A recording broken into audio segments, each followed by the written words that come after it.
प्रभात प्यारे बच्चों, आप सब लोग अच्छे हैं। शुरू करते हैं हमारी बाल राम कथा। इसका पहला अध्याय हम कर चुके हैं अवधपुरी में राम।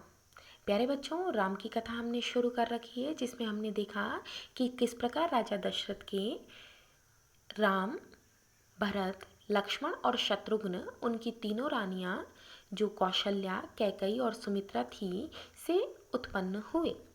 अब राम कथा के दौरान हमने पढ़ लिया था कि ऋषि विश्वामित्र राम को अपने साथ ले जाने के लिए आए थे ताकि वो निर्विघ्न अपना यज्ञ पूरा कर सकें।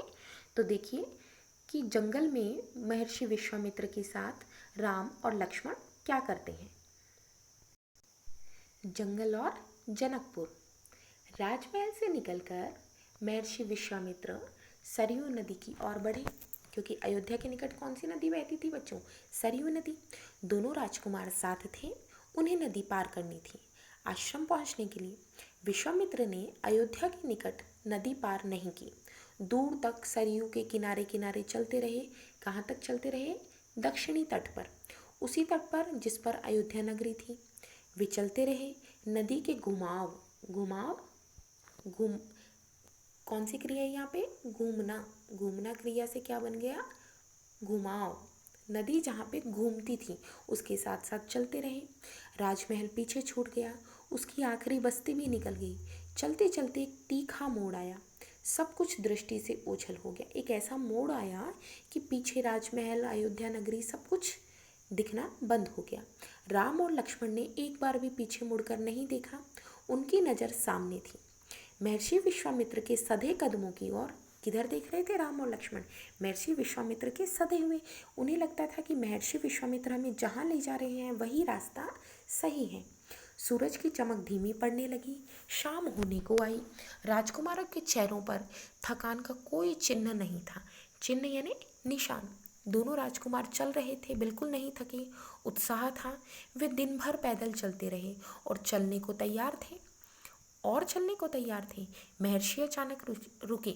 उन्होंने आसमान पर दृष्टि डाली। चिड़ियों के झुंड अपने अपने बसेरे की ओर लौट रहे थे। आसमान मटमैला हो रहा था।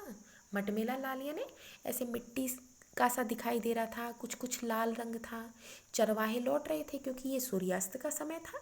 चरवाहे यानी अपने जानवरों को जो चराने के लिए खेत आदि में ले जाते हैं। गायों के पैर से उठती धूल में आधे छिपे हुए थे। हम आज रात नदी तट पर ही विश्राम करेंगे, महर्षि ने पीछे मुड़ते हुए कहा। क्या कहा विश्वामित्र ने? कि आज रात को हम नदी के तट पर ही रुकेंगे। दोनों राजकुमारों के चेहरे के भाव देखते हुए विश्वामित्र हल्का सा मुस्कुराए। उन्हें लगा कि पता नहीं राजकुमार नदी तट पर रह पाएंगे या नहीं। राम के निकट आते हुए उन्होंने कहा, मैं तुम दोनों को कुछ विद्याएं सिखाना चाहता हूँ। विद्याएं यानी कुछ कलाएं, कुछ ज्ञान देना चाह रही थी वो। इन्हें सीखने के बाद कोई तुम पर प्रहार नहीं कर सकेगा। प्रहार यानी हमला। उस समय भी नहीं जब तुम नींद में रहो। यानी कि दोनों राजकुमारों को वो जंगल में ले जा रहे हैं, इसलिए उन्हें प्रोटेक्ट करना अब उनकी जिम्मेदारी थी। तो विश्वामित्र ने उन्हें सबसे पहले वह विद्या सिखाई जिस विद्या के तहत राम और लक्ष्मण पर कोई भी आक्रमण, कोई भी प्रहार नहीं कर सकता था, भले ही वो सो रहे हों। राम और लक्ष्मण नदी में मुँह हाथ धोकर लौटे, महर्षि के निकट आकर बैठे। विश्वामित्र ने दोनों भाइयों को बला अतिबला नाम की विद्याएं सिखाई। कौन सी विद्या सिखाई बच्चों? बला और अतिबला, ये विद्याओं के नाम थे। रात में वे लोग वहीं सोए, तिनकों और पत्तों का बिस्तर बनाकर। नदी किनारे किसका बिस्तर बनता बताओ? तिनकों का और पत्तों का। नींद आने तक महर्षि उनसे बात करते रहे। सुबह हुई, यात्रा फिर शुरू हुई। मार्ग वही था, सरयू नदी के किनारे किनारे। सरयू नदी के किनारे किनारे वो लोग चलते रहे।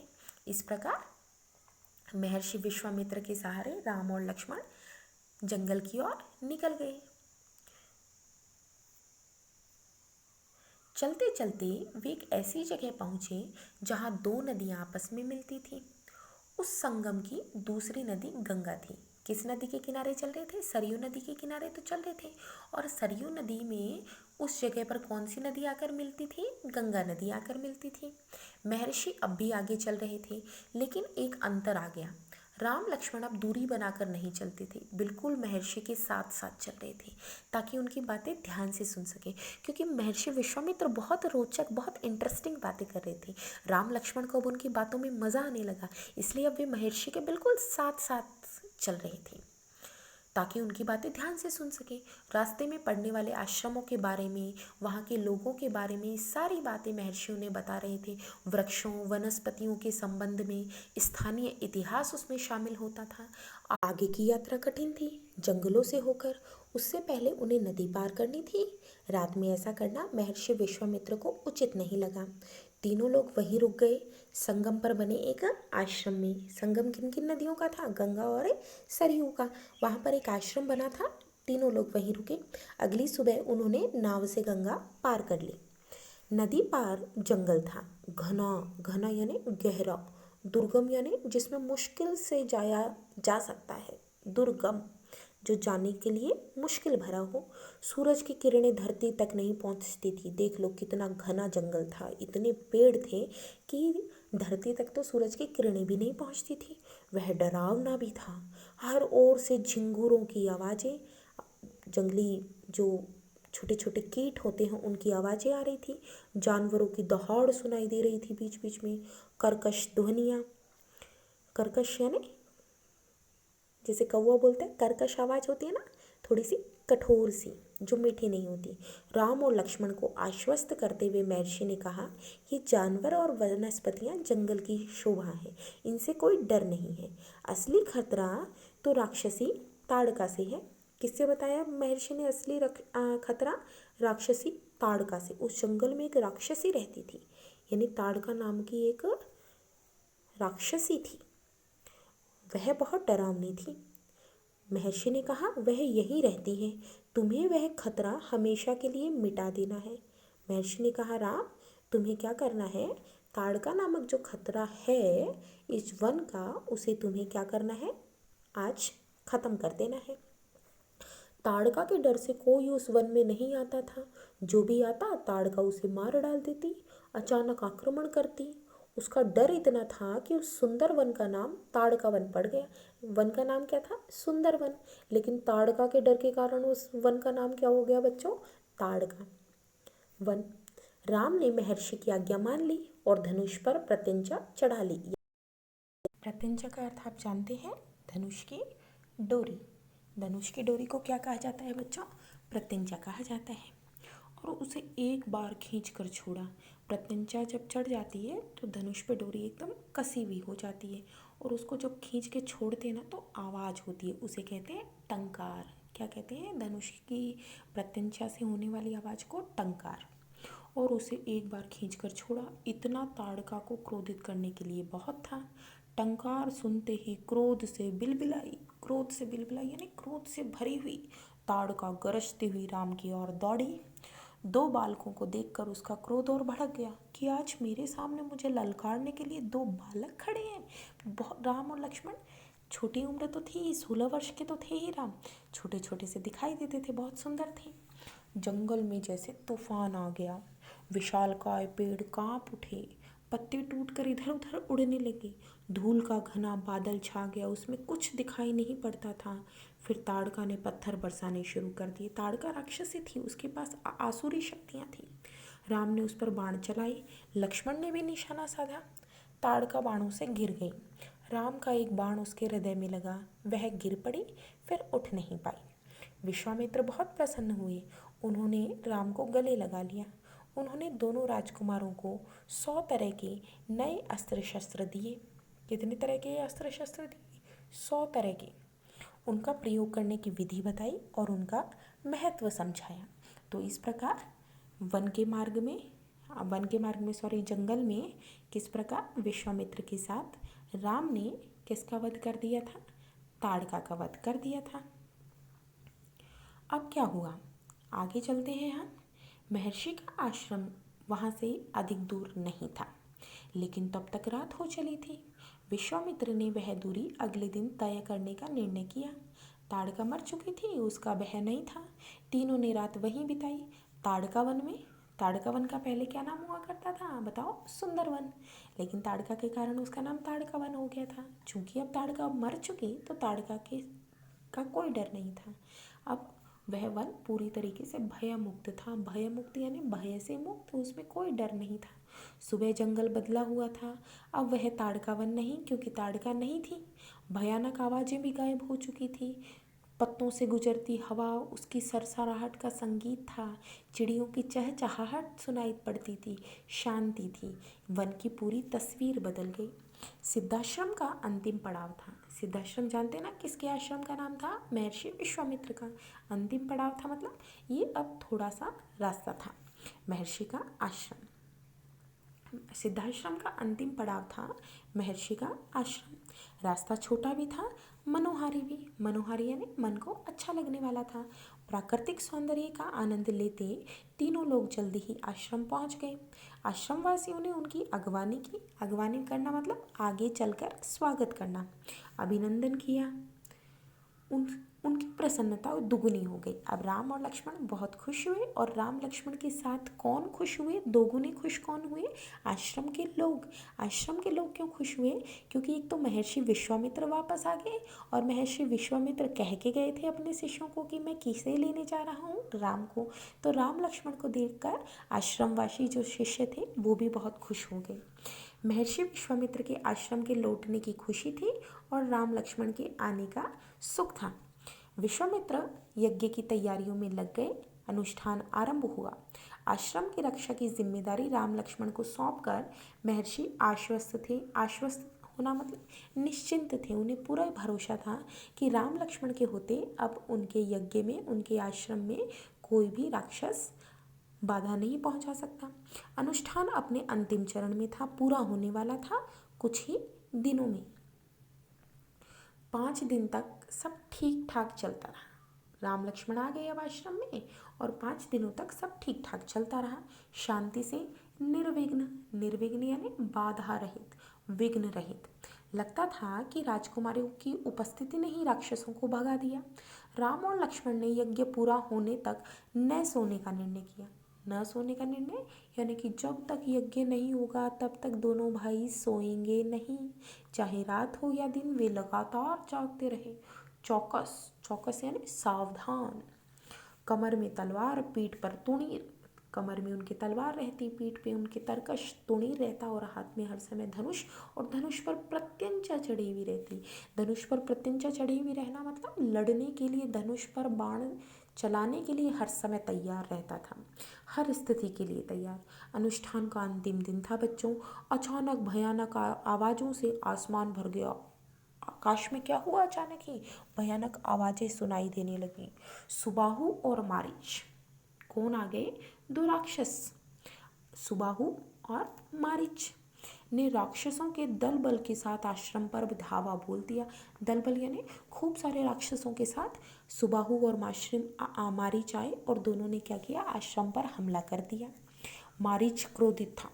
मारीच बहुत गुस्से में था। भाई मारीच क्यों गुस्से में था आपको पता है क्या? क्योंकि मारीच किसका पुत्र था? ताड़का का पुत्र था। और अभी हमने पढ़ा कि राम ने क्या किया था? ताड़का का वध कर दिया। तो अपनी माँ के वध के कारण मारीच को बड़ा गुस्सा था। यज्ञ के अलावा भी इस बात से कि राम लक्ष्मण ने उसकी माँ को मारा था, ताड़का को। राम ने राक्षसों का हमला होते ही कार्यवाही की। जैसे ही राक्षसों का हमला हुआ, राम ने भी अपनी कार्यवाही शुरू कर दी। धनुष उठाया और मारीच को निशाना बनाया। मारीच बाण लगते ही मूर्छित हो गया। जैसे ही मारीच को बाण लगते ही मारीच मूर्छित हो गया। बाण के वेग से बहुत दूर जाकर गिरा, समुद्र के किनारे। पर वह मरा नहीं, जीवित बच गया। जब होश आया तो उठकर दक्षिण दिशा की ओर भाग गया। राम का दूसरा बाण किसको लगा? सुबाहु को। उसके प्राण वहीं निकल गए। सुबाहु के मरने पर राक्षस सेना में भगदड़ मच गई। राक्षसों की सेना भाग गई कि सुबाहु मर गया, और दूसरी तरफ जो था वो मारीच भाग गया है। तो अब सेना भी टिक नहीं पाई। वे चीखते चिल्लाते भागे। कुछ लक्ष्मण के बाणों के शिकार हुए, कुछ को लक्ष्मण ने मार दिया, और अन्य जान बचाकर वहां से भाग गए।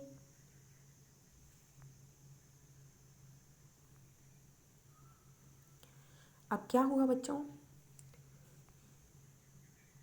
महर्षि विश्वामित्र का अनुष्ठान संपन्न हो गया। अनुष्ठान यानी धार्मिक कार्य।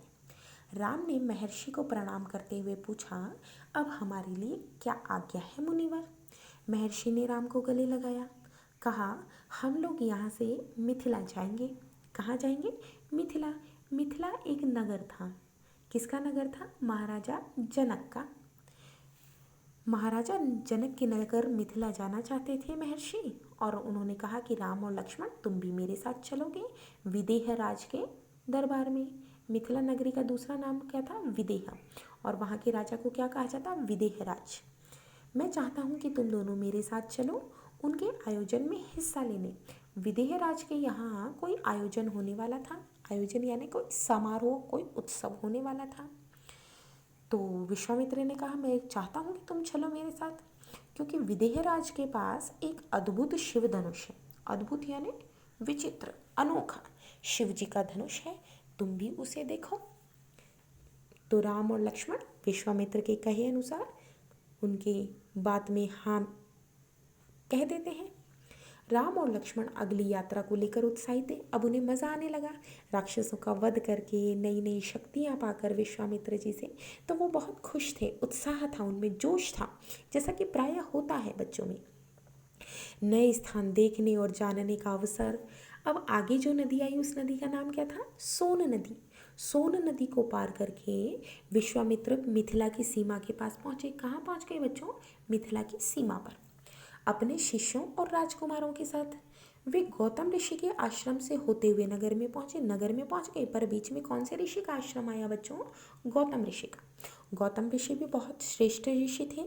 देखिए गौतम ऋषि के आश्रम में क्या होता है। गौतम ऋषि के आश्रम को पार करते हुए वे चले गए। आपको पता होना चाहिए कि रास्ते में गौतम ऋषि का जब आश्रम आया था तो गौतम ऋषि की पत्नी जो थी अहल्या, वो शाप के कारण पत्थर बनी हुई थी, और राम के स्पर्श पाने से वह पत्थर क्या हुआ? पुनः अहल्या में बदल गया, यानी कि उस पत्थर ने पुनः अहल्या का रूप धारण कर लिया, उसको शाप से मुक्ति मिल गई। तो ये हमारे इस पाठ्य पुस्तक में नहीं बताया गया है, लेकिन मैंने आपको अतिरिक्त जानकारी के लिए बताया कि किस प्रकार राम के चरणों का स्पर्श पाकर पत्थर बनी अहिल्या जो थी वो पुनः स्त्री वेश में, स्त्री रूप में आ जाती है। तो राजा जनक के ने महल से बाहर आकर विश्वामित्र का स्वागत किया। तभी उनकी दृष्टि दोनों राजकुमारों पर पड़ी। विदेह राज चकित रह गए, वे स्वयं को रोक नहीं पाए। उन्होंने पूछा, महर्षि ये दोनों सुंदर राजकुमार कौन है? बहुत आकर्षित करते हैं, अट्रैक्टिव हैं बहुत ज़्यादा। मैं तो इन दोनों के आकर्षण से खींचता चला जा रहा हूँ। आकर्षण बहुत ज़्यादा सुंदर थे राम और लक्ष्मण। तो महर्षि ने कहा, ये राम और लक्ष्मण हैं, महाराज दशरथ के पुत्र। मैं इन्हें अपने साथ लाया हूँ आपका अद्भुत धनुष दिखाने के लिए। विदेह राज ने महर्षि को और उनके शिष्यों राजकुमारों के ठहरने की व्यवस्था की एक सुंदर उद्यान में। उद्यान यानी बगीचे में। अगले दिन सभी आमंत्रित लोग, ऋषि मुनि और राजकुमार यज्ञशाला में उपस्थित हुए।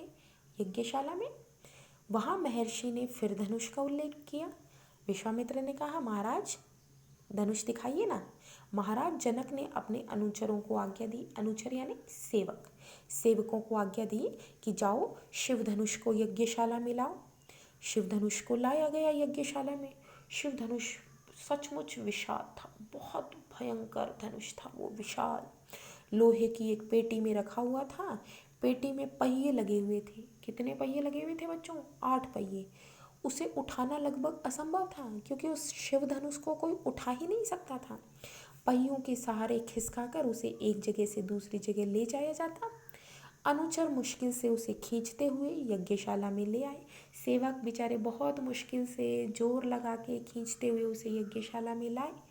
धनुष देखते ही विदेहराज एक पल के लिए उदास हो गए। जनक, राजा जनक थे ना विदेहराज, वो उदास हो गए। क्यों उदास हो गए? इसका कारण देखो, आगे बताएंगे। उन्होंने कहा, मुनिवर मैंने प्रतिज्ञा की है। राजा जनक ने प्रतिज्ञा की कि अपनी पुत्री सीता के विवाह के संबंध में जो यह धनुष उठाकर उस पर प्रत्यंचा चढ़ा देगा उसी के साथ सीता का विवाह होगा। राजा दशरथ की क्या शर्त थी सीता के स्वयंवर के लिए? कि जो व्यक्ति शिव धनुष पर प्रत्यंचा चढ़ाएगा, उसे उठाकर उसी से सीता का विवाह हुआ होगा। लेकिन राजा जनक ने बताया कि बहुत से राजकुमार आए, उन्होंने प्रयास किया प्रत्यंचा चढ़ाने का, लेकिन आज तक कोई भी सफल नहीं हो पाए। उठाना तो दूर, वे इसे हिला तक भी नहीं सके, प्रत्यंचा क्या चढ़ाते। तो क्या हुआ, राजा जनक ने अपनी दुख का कारण बताया। किसको बताया? महर्षि विश्वामित्र को, कि इस धनुष से मेरी एक शर्त जुड़ी है। शर्त सीता के वर के चुनाव की है। जो धनुष को उठाएगा उसी के साथ सीता का विवाह होगा। धनुष को उठाकर उस पर क्या करनी थी? प्रत्यंचा चढ़ानी थी। तो विदेह राज का संकेत समझकर महर्षि विश्वामित्र ने राम से कहा, उठो वत्स, यह धनुष देखो। देखो राम, उठकर इस धनुष को तुम्हें देखना चाहिए। राम ने सिर झुकाकर गुरु की आज्ञा स्वीकार की, आगे बढ़े, पेटी का ढक्कन खोल दिया। राम ने पहले धनुष देखा, फिर महर्षि को देखा। क्योंकि वो विश्वामित्र के साथ आए थे, इसलिए उनकी आज्ञा पाना जरूरी था। गुरु का संकेत मिला। विश्वामित्र ने कहा, उठाओ राम धनुष। ये संकेत पाने पर राम ने उस विशाल धनुष को सहज सहज यानी आसानी से उठा लिया। कैसे उठा लिया बच्चों? आसानी से। यज्ञशाला में उपस्थित सभी लोग हतप्रभ थे। हतप्रभ का मतलब क्या होता है? आश्चर्यचकित। राम ने कहा, मुनिवर, इसकी प्रत्यंचा चढ़ा दूं? अवश्य, यदि ऐसा कर सकते हो। किसने कहा? विश्वामित्र जी ने कहा कि हाँ हाँ, क्यों नहीं, चढ़ा दो ना राम, अगर तुम चढ़ा सकते हो तो। विदेहराज चकित थे। राजा जनक को आश्चर्य हो रहा था। राम ने आसानी से धनुष झुकाया, ऊपर से दबाकर प्रत्यंचा खींची। धनुष को नीचे की ओर थोड़ा सा दबाया। प्रत्यंचा चढ़ाने के लिए धनुष को थोड़ा दबाना ज़रूरी होता है। तो जैसे ही राम ने दबाया, दबाव से धनुष बीच में से टूट गया। उसके 2 टुकड़े हो गए, बच्चों के खिलौने की तरह। यज्ञशाला में सन्नाटा छा गया। जो लोग अभी तक खुश थे राम के धनुष उठाने से, चारों तरफ शांति, सन्नाटा, एक दूसरे को देखने लगे। सभागार की चुप्पी महाराज जनक ने तोड़ी। उनकी खुशी का ठिकाना न था। उन्हें सीता के लिए योग्य वर मिल गया। उनकी प्रतिज्ञा पूरी हुई। जनकराज ने कहा, मुनिवर, आपकी अनुमति हो तो मैं महाराज दशरथ के पास संदेश भेजूं, बारात लेकर आने का निमंत्रण। क्योंकि सीता के स्वयंवर की शर्त राम ने पूरी कर दी है। तो क्या दशरथ जी के पास ये संदेश भेज दें कि वो बारात लेकर आ जाए? बारात लेकर आने का निमंत्रण देने के लिए यह शुभ संदेश उन्हें शीघ्र भेजना चाहिए। महर्षि की अनुमति से दूत अयोध्या भेजे गए, सबसे तेज चलने वाले रथों से। दूत यानी संदेशवाहक, मैसेंजर। कहाँ भेज दिए राजा जनक ने? अयोध्या भेजे, दशरथ के पास। इस बीच जनकपुर में धूम मच गई। बारात के स्वागत की तैयारियां होने लगी। नगर की प्रसन्नता चरम सीमा पर थी। नगरवासी बहुत खुश थे, क्योंकि सीता के लिए उन्हें क्या मिल गया था बच्चों? उचित वर मिल गया था। महाराज जनक का संदेश मिलते ही अयोध्या में भी खुशी छा गई। राम का विवाह आनन फानन, आनन फानन यानी जल्दबाजी में बारात तैयार हो गई। हाथी, घोड़े, रथ, सेना। बारात को मिथिला पहुंचने में 5 दिन लग गए। जनकपुरी जगमगा रही थी। सीता के और राम के विवाह के अवसर पर हर मार्ग पर तोरण द्वार, तोरण द्वार किसे कहते हैं? स्वागत के लिए बनाए गए जगह जगह पे द्वार। हर जगह फूलों की चादर लगी हुई है। एक एक कोना सुवासित, सुवासित यानी खुशबूदार। हर घर के प्रवेश द्वार पर बंदरवार। सबने मंगल, जो बंदरवार होती है वो अपने घरों पर बांध रखी थी। क्या बांध रखी थी? बंदरवार। शुभ होती है, मंगल का संकेत देती है। एक एक घर से मंगल गीत सुनाई दे रहे हैं। मुख्य मार्ग पर दर्शकों की अपार भीड़ थी। मेन जो रोड थी ना, वहाँ पे जनता खड़ी थी राजा दशरथ के साथ आने वाली बारात का स्वागत करने के लिए और देखने के लिए। खिड़कियों और छज्जों से झांकती महिलाएं। महिलाएं कहाँ से देख रही हैं? पुरुष तो सारे मार्ग पर खड़े हैं, और महिलाएं कहाँ से देख रही हैं? छज्जों से और खिड़कियों से। कौन देखना चाहते हैं? किसको देखना चाहते हैं? राम को, राम सीता की जोड़ी को देखना चाहते हैं। विवाह से ठीक पहले विदेहराज ने महाराज दशरथ से कहा, राजन, राम ने मेरी प्रतिज्ञा पूरी कर बड़ी बेटी सीता को अपना लिया है। मेरी इच्छा है कि छोटी पुत्री उर्मिला का विवाह लक्ष्मण से हो जाए, और मेरे छोटे भाई कुशध्वज की भी 2 पुत्रियां हैं। क्या कहा राजा जनक ने? कि राजा जनक की 2 बेटियां थी, एक सीता और एक उर्मिला। उन्होंने कहा सीता को तो राम ने शर्त पूरी करके अपनी पत्नी के रूप में वर्ण कर लिया है। अब मैं चाहता हूँ कि मेरी जो छोटी बेटी है उर्मिला, उसका विवाह आप लक्ष्मण से कर दें, और मेरे छोटे भाई की भी 2 बेटियाँ हैं। छोटे भाई का नाम क्या था? कुशध्वज। उन्होंने कहा उनकी 2 बेटियाँ हैं, मांडवी और श्रुतकीर्ति। कृपया उन्हें भरत और शत्रुघ्न के लिए स्वीकार करें। राजा दशरथ ने यह प्रस्ताव तत्काल यानी तुरंत मान लिया। ये तो सोने में सुहागा था। राम के विवाह के साथ साथ अन्य तीनों राजकुमारों के विवाह भी हो रहे थे। लक्ष्मण का उर्मिला के साथ, भरत का मांडवी के साथ, और शत्रुघ्न का किसके साथ बच्चों? श्रुतकीर्ति के साथ। विवाह के बाद बारात कुछ दिन जनकपुरी में रुकी। बाराती बहुओं को लेकर अयोध्या लौटे तो रानियों ने पुत्र और वधुओं की आरती उतारी। पुत्र की और अपनी पुत्र वधुओं की, बेटे और बेटों की, बहुओं की आरती उतारकर उनका स्वागत किया। स्त्रियों ने फूल बरसाए, शंख ध्वनि से गलियां गूंज उठी, और अयोध्या में भी यह आनंद का उत्सव लगातार कई दिनों तक चलता रहा। इस प्रकार जंगल से होते हुए राम कहाँ पहुँच गए? लक्ष्मण और विश्वामित्र के साथ जनकपुरी, और जनकपुरी में चारों भाइयों का, चारों राजकुमारों का विवाह बहुत ही प्रसन्नता से, हंसी खुशी के साथ संपन्न हो जाता है। और बारात के साथ अपने पिता आदि लोगों के साथ राम लक्ष्मण पुनः कहाँ आ जाते हैं? अयोध्या। यानी कि विश्वामित्र का उद्देश्य पूरा हुआ, और साथ ही किसका उद्देश्य भी पूरा हो गया? राजा दशरथ को भी का भी, क्योंकि वे भी राम आदि राजकुमारों के लिए, विवाह के लिए राजकुमारियाँ ढूंढ रहे थे। तो इस प्रकार हमारा दूसरा अध्याय पूरा हुआ बच्चों। ठीक है, धन्यवाद।